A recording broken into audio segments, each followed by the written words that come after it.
So magandang umaga sa inyong lahat. So today is i-explain ko po yung content ng pinili kong poem ni Rizal, yung The Song of the Traveler. So dito sa first paragraph, like to a leaf that is fallen and withered, tossed by the tempest from pole onto pole. Thus roam the pilgrim abroad without purpose, roams without love, without country or soul. So dito sa first paragraph, so ang pagkakaintindi ko ay ang paglalakbay ng isang pilgrim sa iba't ibang bansa ay parang dahon na natuyo.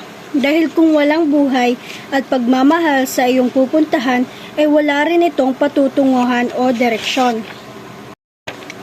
At dito naman sa pangalawang paragraph, following anxiously Tishiero's fortune which aimed as he grabs at it flees. Vain through the hopes that his yearning is seeking, yet does the pilgrim embark on the seas. So sa pangalawang paragraph, ito ay naglalarawan ng paglalakbay ng pilgrim sa kanyang buhay. Ipinapakita nito ang kanyang labis na pagtitiwala sa kapalaran, na kadalasang mababaliwala o magiging mapanganib.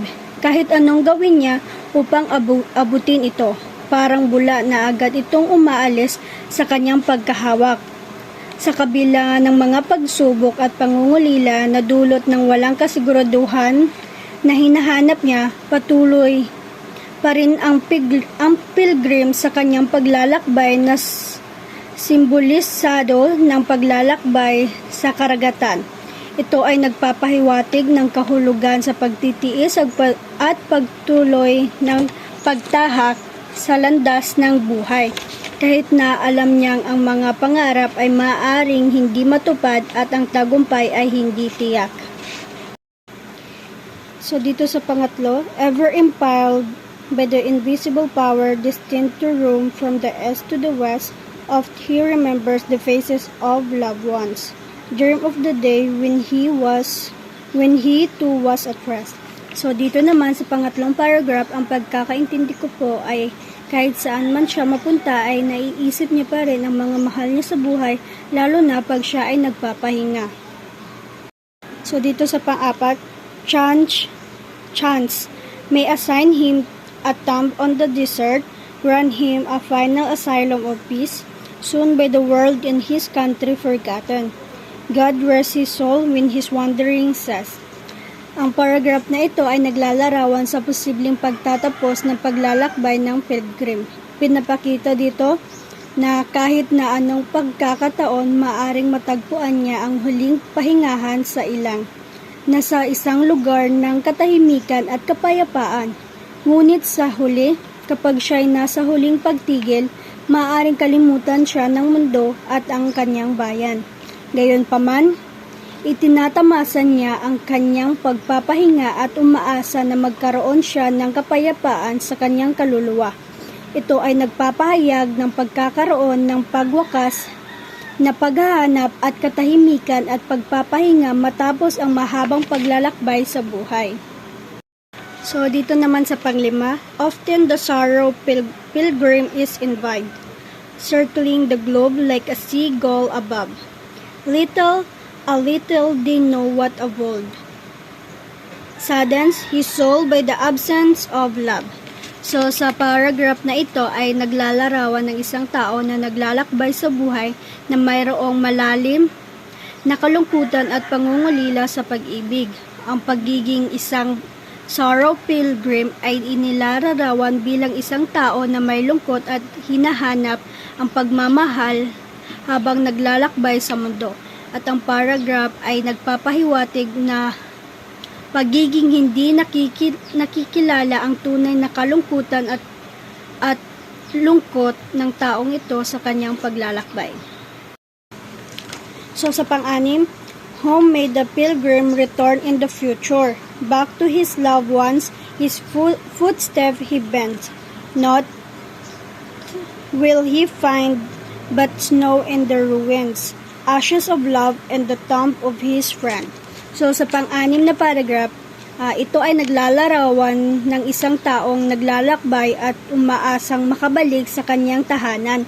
at mga mahal sa buhay na hinaharap. Subalit sa pagbalik niya, hindi niya matatagpuan ang anuman kundi ang pagkalugmok, mga abo ng mga mahal niya sa buhay at libingan ng kanyang mga kaibigan. Ito ay nagpapahiwatig ng pagkawasak at pagkawala ng mga pinapahalagahan niya sa buhay.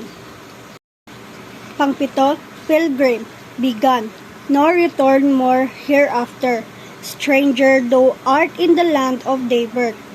Others may sing of their love while rejoicing, though once again must roam o'er the earth.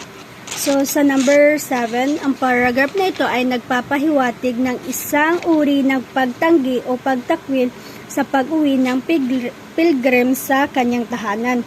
Ito ay ipinapahayag ng isang pag-uutos o paalala na hindi na siya dapat bumalik sa kanyang tahanan dahil siya ay isang estranghero sa kanyang sariling lupain. Sa halip, tinutukoy ang pagiging pinalad ng ibang tao na mayroong pag-ibig at kasiyahan sa kanilang buhay. Samantala, ang pilgrim ay hinihikayat na muling maglakbay at maghanap ng kanyang patutunguhan sa mundo. Dito naman sa huling paragraph, Pilgrim, be gone, nor return more hereafter. Dry are the tears that a while for thee run. Pilgrim, be gone, and forget then affliction, loud loves the world at the sorrow of the man. Dito sa paragraph na ito ay tuluyan ng umalis ang pilgrim, at ang paragraph ay nagpapahayag ng pagkawalan ng empatiya at pagmamalasakit mula sa mundo sa mga paghihirap ng isang tao. Sa halip, ang mundo ay tila nagpapakasaya sa pagdurusa ng isang tao, na ipinapahiwatig na ang pag-asa ay wala na at ang buhay ay puno ng kasiyahan at kaligayahan na hindi na dapat pinapakialaman ang kalungkutan ng iba. Yan lang po at maraming salamat. So, alam naman natin na si Rizal ay isang traveler dahil siya ay maraming lugar na napuntahan, kaya ang napili kong background ay mapa. Dahil sa mapa ay maraming lugar na makikita dito at nagpapakita ito ng pagkakakonekta ng mga karanasan ng manlalakbay sa kanyang paglalakbay sa iba't ibang lugar. Sa bawat bahagi ng poem, ipinapakita ni Rizal ang mga karanasan ng manlalakbay at ang mga reaksyon niya sa mga lugar na kanyang pinupuntahan. Dahil syempre, iba-ibang lugar ang napupuntahan ni Rizal at iba-iba rin ang bawat paniniwala ng mga tao sa lugar na kanyang pinupuntahan. Pag ikaw ay isang traveler na tao, syempre gusto mong malibot at mapuntahan lahat ng lugar sa mapa.